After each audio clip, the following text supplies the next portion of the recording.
Hello बच्चों, आप सभी का स्वागत है। आज हम देख रहे हैं क्लास 10 का ये टॉपिक है आपका, जिसका नाम है एग्रीकल्चर। ज्योग्राफी का पोर्शन है, इंपॉर्टेंट है और इजी है।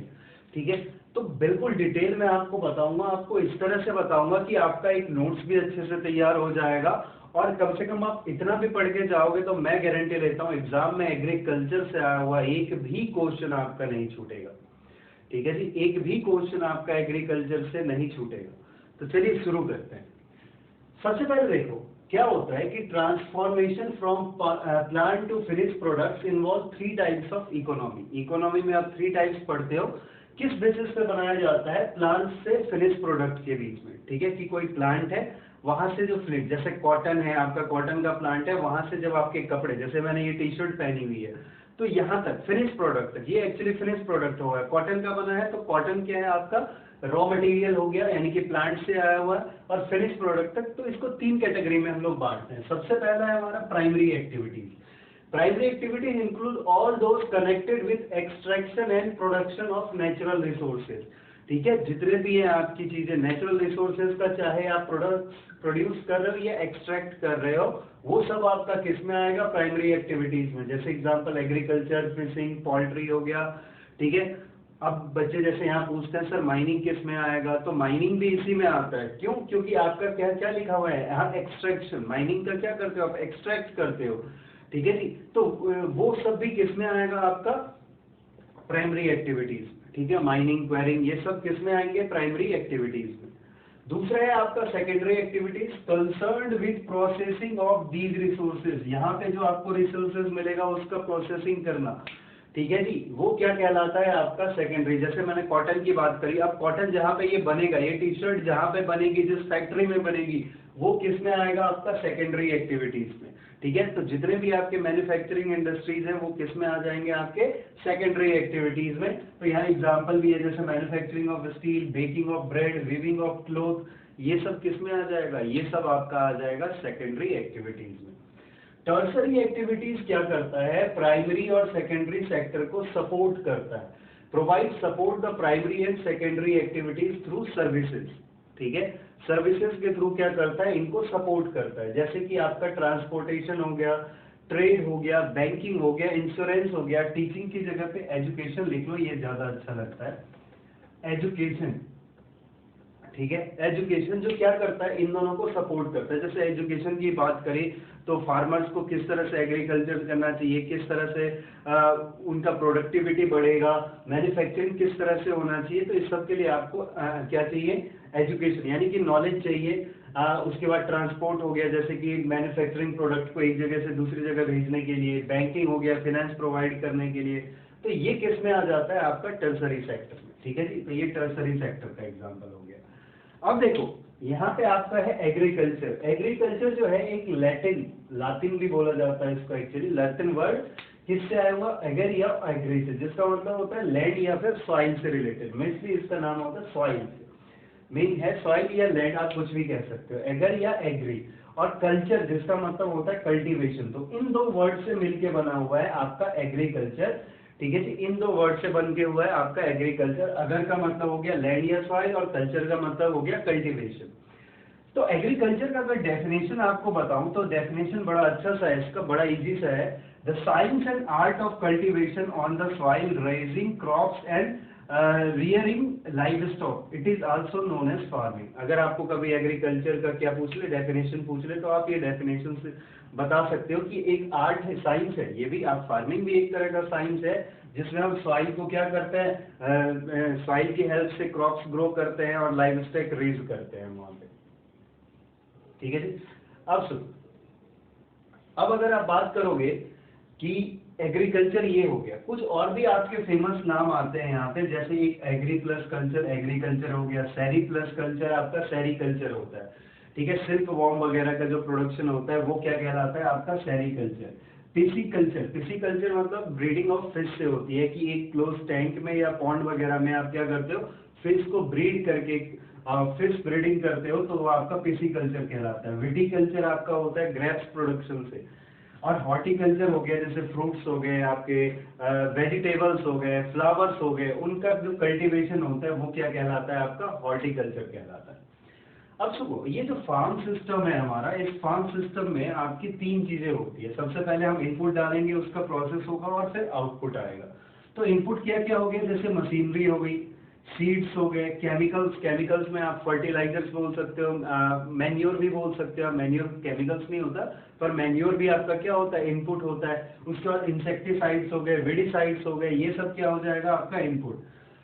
प्लोइंग आपका, स्प्रेइंग, सोइंग, इरिगेशन, वीडिंग, ठीक है, ये केमिकल्स तो आ गए। अब केमिकल्स को जो आप क्या करोगे, वहां पे यूज करोगे, प्लोइंग यूज करोगे, स्प्रेइंग यूज करोगे, तो ये सारा आपका प्रोसेस होगा वहां पे, ठीक है, एग्रीकल्चर में। और आउटपुट में आपको क्या मिलेगा, क्रॉप्स मिलेगा, कि यहाँ पे मशीन की हेल्प से आप क्या करोगे, प्लोइंग करोगे, ठीक है, स्प्रेइंग करोगे, सीड ड्रिल से सोइंग करोगे, तो ये प्रोसेस हो जाएगा और फाइनली आपको क्या मिलेगा, आउटपुट, जो कि आपका क्या होगा, क्रॉप होगा, ठीक है, फाइनल क्रॉप होगा।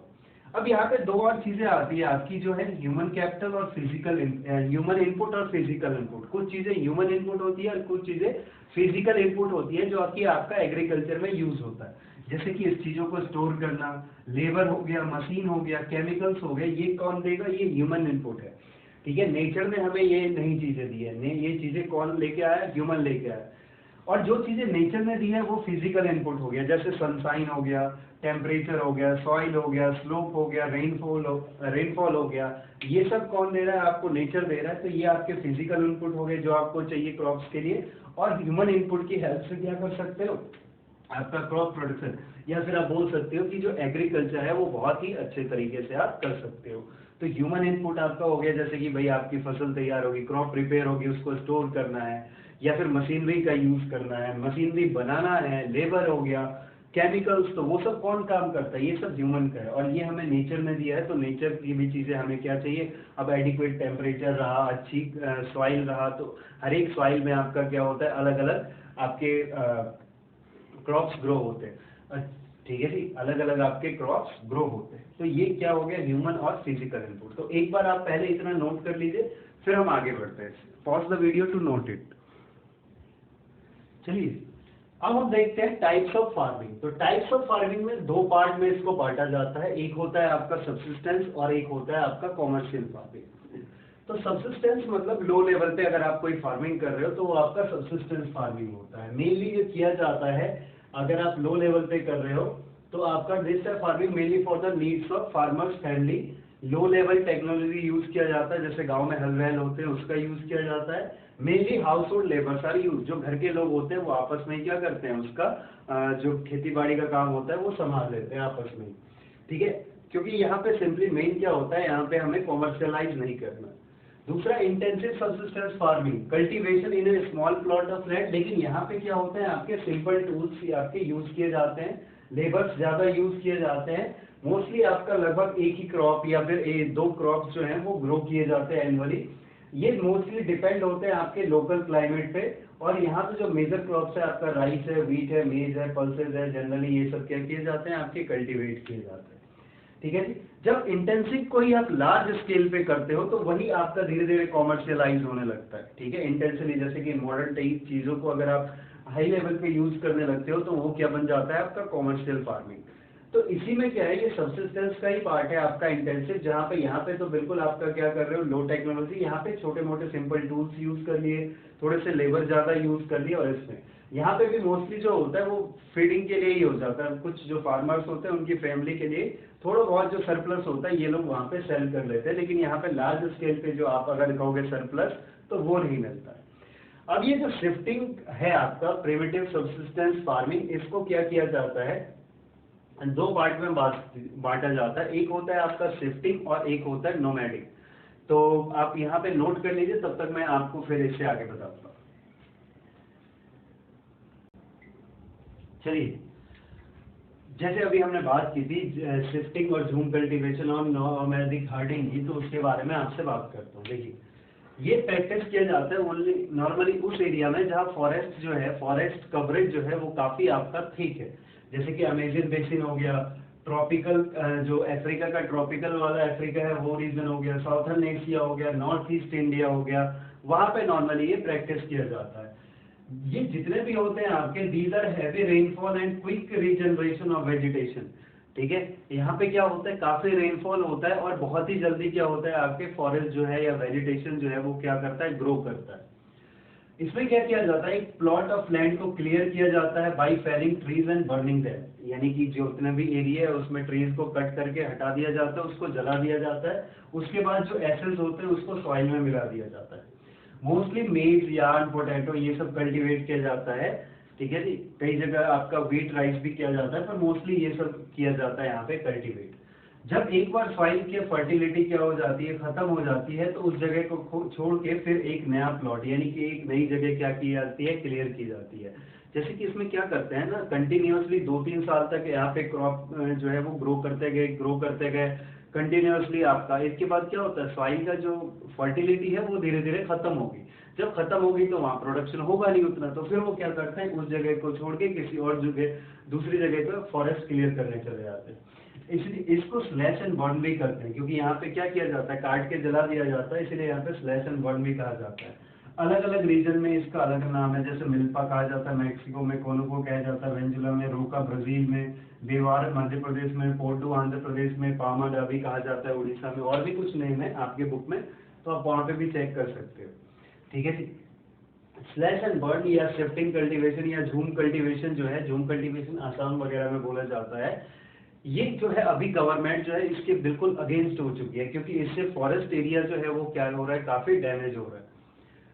नेक्स्ट है आपका नोमैडिक हर्डिंग। नोमैडिक हर्डिंग होता है आपका नॉर्मली सेमी एरिड और एरिड, मतलब शुष्क एरिया में, जहाँ ड्राई मतलब ड्राई रीजन्स कह लो, या जहाँ बारिश कम होती है, जैसे कि सेंट्रल एशिया हो गया, सहारा का पार्ट हो गया, अगर इंडिया में बात करें तो राजस्थान और जम्मू एंड कश्मीर हो गया। इसमें क्या करते हैं, जो हर्ड्समैन होते हैं वो एक जगह से दूसरी जगह मूव करते हैं ड्यू टू क्लाइमेट कंडीशन। जैसे कि अभी गर्मी अगर आ जाएगी तो गर्मी बहुत ज्यादा होती है, तो इन एरियाज में पानी की दिक्कत, खाने की दिक्कत बहुत होती है, तो वो एक जगह से दूसरी जगह मूव कर देते हैं। और इनका एक डेफिनेट रूट होता है, सबसे बड़ी बात कि इनका एक डेफिनेट रूट होता है, यानी कि कैसे भी उस रूट पे इन जाएंगे ये, जब मानसून आएगा तो इनके पास जो भी लैंड वगैरह होगा वहाँ पे कुछ ये कल्टीवेट करते हैं, और फिर उससे उनका जो एनिमल्स है उनका फीडिंग हो जाता है, और अपनी फैमिली का भी ये फीड करते हैं। यहाँ पे सीक हो गया, कैमल हो गया, याक हो गया, घोड्स हो गया, जो कॉमन आपके क्या है एनिमल्स है जो इसमें रियर्ड किए जाते हैं। मिल्क, मीट, वुड आपके और अदर जो प्रोडक्ट्स हैं ये, जैसे कि वुल वगैरह है, वो सब भी यहाँ पे आपको क्या करता है, देखने को मिलता है, यानी इनमें आपको मिल जाएगा, ठीक है जी। तो ये था आपका पार्ट जो सब्सिस्टेंस फार्मिंग वाला था। अब हम आगे बढ़ते हैं कॉमर्शियल फार्मिंग की तरफ। अगर आपको कहीं पे कोई भी डाउट आता है तो बिंदास आप कमेंट बॉक्स में बता सकते हो कि सर ये पार्ट में आप फिर से एक बार बताइए, फिर से उस चीज को बताया जाएगा। तो इतना आप नोट कीजिए, तब तक हम आगे बढ़ते हैं कॉमर्शियल फार्मिंग पे। Pause the video to note it.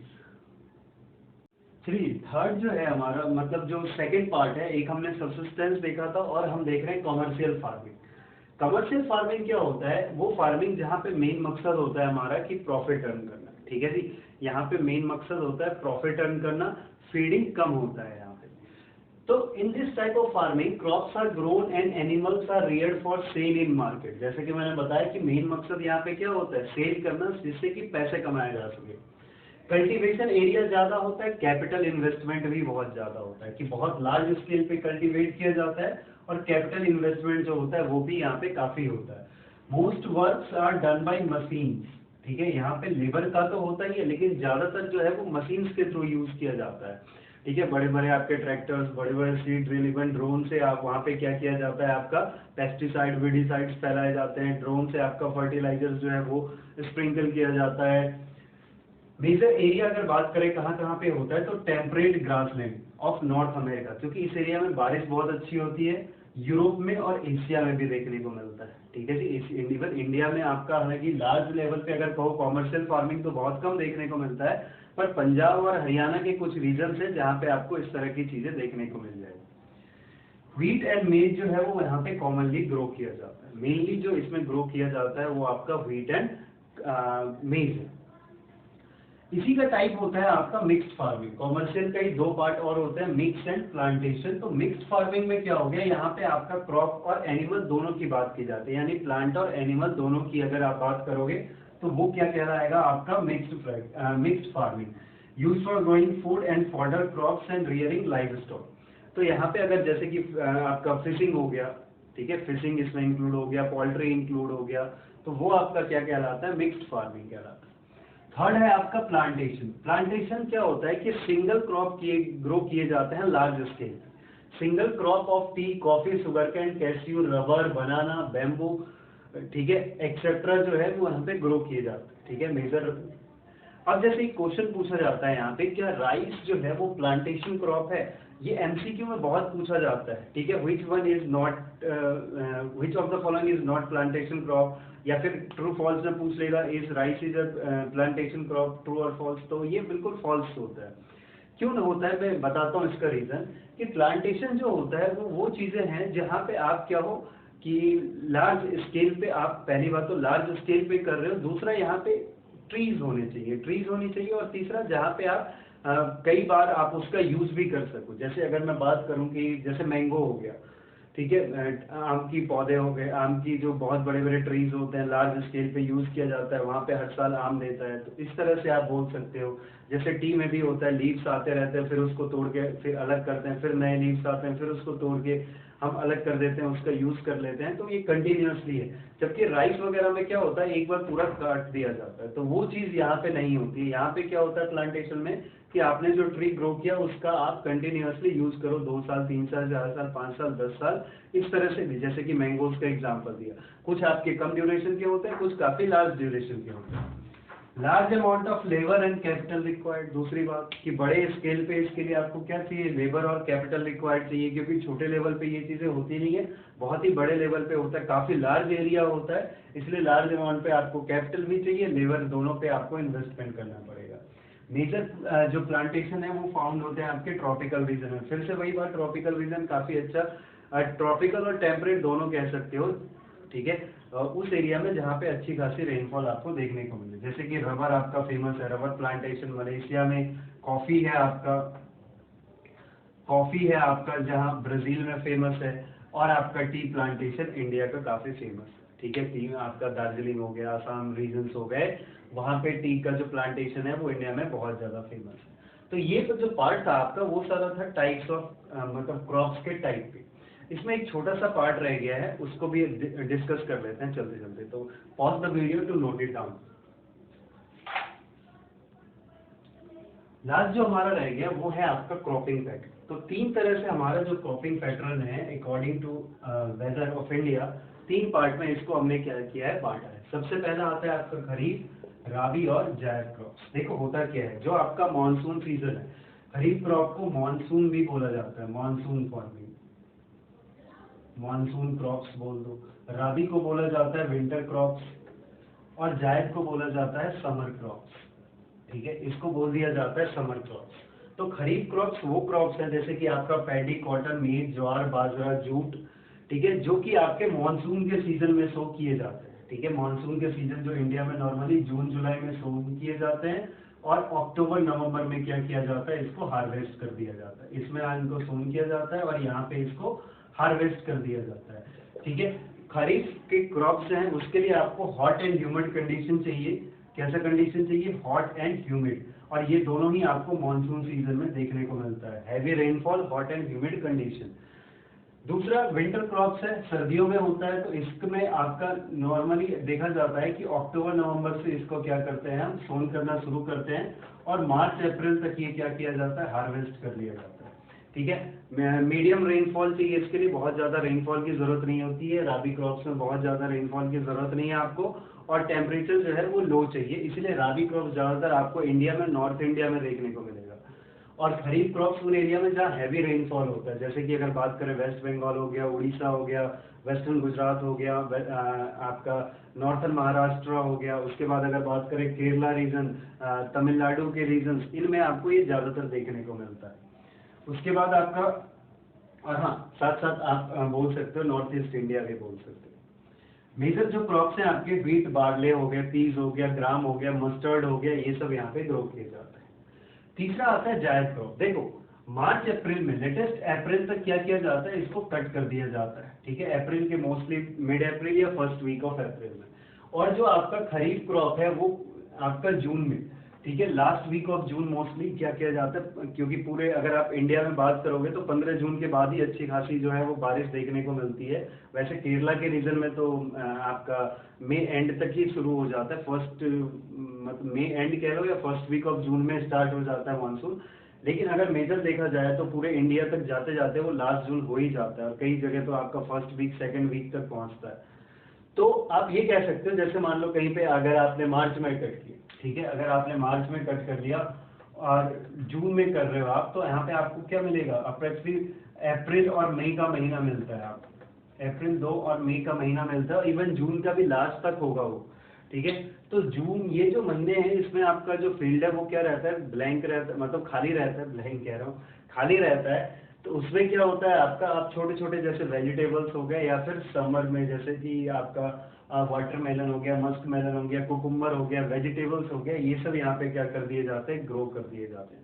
ठीक है, ये सब यहाँ पे ग्रो होते हैं। तो ये सारा था आपका टाइप्स ऑफ फार्मिंग और क्रॉपिंग पैटर्न। अगले वीडियोस में हम क्या स्टार्ट करेंगे, मेजर क्रॉप्स, कैसे कौन कौन से क्रॉप्स हैं, कैसे ग्रोन किए जाते हैं, क्या उनके फेवर कंडीशंस होते हैं, वो सब हम अगले वीडियो में देखेंगे।